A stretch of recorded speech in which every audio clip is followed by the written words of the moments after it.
You ask Tiger to solve. This deals with linear equations with one unknown.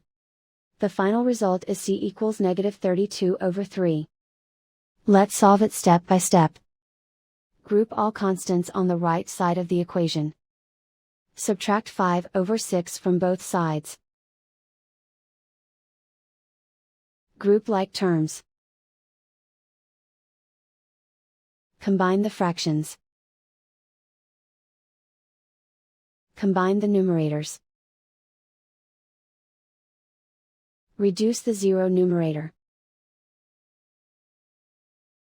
Simplify the arithmetic. Find the lowest common denominator. Multiply the denominators. Multiply the numerators. Combine the fractions. Combine the numerators. Find the greatest common factor of the numerator and denominator.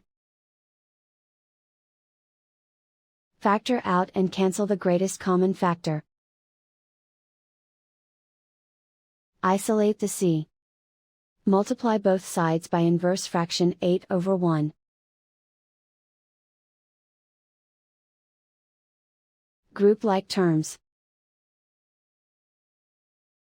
Multiply the coefficients. Simplify the fraction. Multiply the fractions. Simplify the arithmetic. And so the final result is c equals -32/3.